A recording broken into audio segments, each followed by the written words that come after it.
Ada 4 hal yang akan menjadi perampok bagi diri kita. Yang pertama, pada kesempatan kali ini kami ingin mengucapkan bela sungkawa. Kami turut berduka Buya Syakur. Beliau wafat kembali kepada Sang Pencipta alam semesta. Semoga beliau husnul khotimah, semua kesalahan dan dosa beliau diampuni oleh Allah Subhanahu wa taala, dan semoga semua amal ibadah dan amal baiknya diterima di sisi Allah Subhanahu wa taala. Dan kami tidak lupa mendoakan kepada saudara kami, seorang YouTuber, Safas Fresh. Meskipun kami dengan beliau seringkali saling berbantah-bantahan dari sisi ilmiah, tapi ketika kami mendengar bahwa beliau wafat, beliau sudah pulang ke hadirat Allah Azza wa Jal, kami turut berduka. Semoga keluarga yang ditinggal diberi kesabaran oleh Allah Subhanahu wa taala, dan semoga beliau almarhum Safas Fresh semua amal ibadahnya, amal baiknya diterima oleh Allah Subhanahu wa taala, dan semua dosa dan kesalahannya diampuni oleh Allah Subhanahu wa taala. Amin ya rabbal alamin. Hendaklah kejadian ini kita jadikan sebuah pelajaran bahwasanya hidup ini hanya sementara. Kita tidak lama tinggal di dunia, karena dunia ini bukan tempat tinggal, dunia hanyalah tempat kita meninggal. Kami teringat dengan sebuah keterangan di dalam kitab ulama. Ada 4 hal yang akan menjadi perampok bagi diri kita. Yang pertama, ada yang merampok nyawa kita, ruh kita akan dirampok, yaitu malaikat sang pencabut nyawa. Ini yang pertama yang akan merampok ruh kita. Ada juga yang akan merampok fisik atau jasad kita.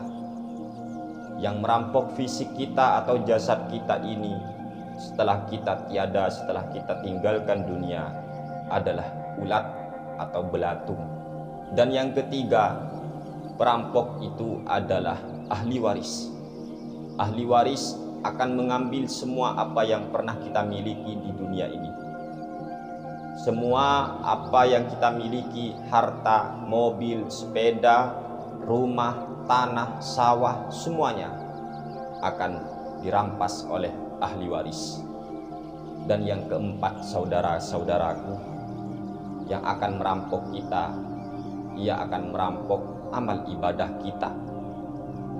Tiada lain tiada bukan adalah kezaliman yang pernah kita lakukan kepada sesama hamba Allah Subhanahu wa taala. Kita akan dituntut oleh siapapun yang pernah kita zalimi.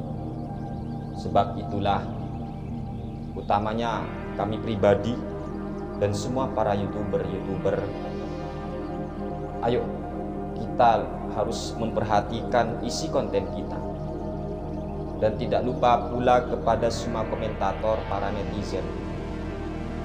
Ayo kita perhatikan, apakah ucapan kita, apakah tulisan kita, apakah isi konten kita berisi hal-hal yang bermanfaat untuk masyarakat, atau sekedar sensasi, hanya sekedar untuk mencari viewer dan penghasilan. Na'udzubillahi min dzalik. Kita hindari konten-konten yang mengandung fitnah, berisi opini, narasi yang akan membuat masyarakat akan semakin tambah buruk kondisinya. Komentar-komentar kita yang buruk, yang menghina, yang mencaci, kita hapus sebelum kita menghadap Allah Subhanahu wa taala. Sebab kita akan bertanggung jawab atas semua apa yang pernah kita lakukan, dan atas semua apa yang pernah kita tulis atau kita ucapkan.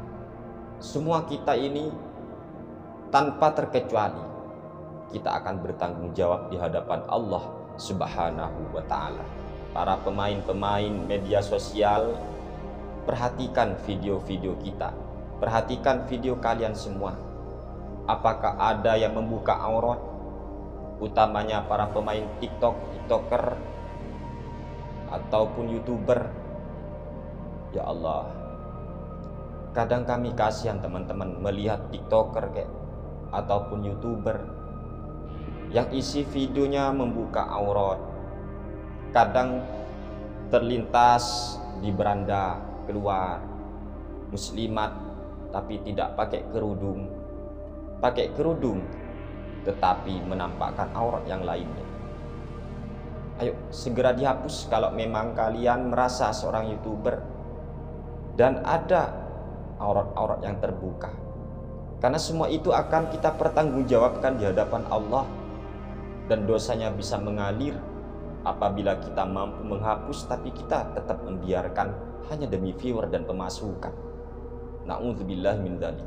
Dan mohon kepada semua pecinta Buya Syakur, tolong utamanya para YouTubernya, kalau seumpama ada ceramah atau pernyataan Buya Syakur keliru, tolong dihapus, kasihan beliau.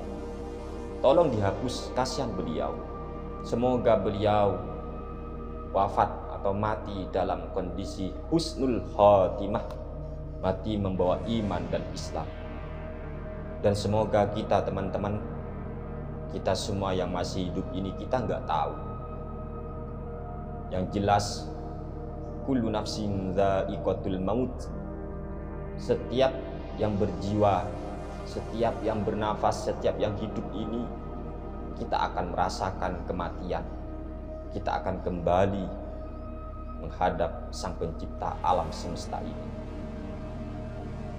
Kita berdoa kepada Allah. Kita tidak tahu kita mati dalam kondisi apa, sehingga jangan pernah kita merasa selamat dari su'ul khotimah. Na'udzubillah min dzalik.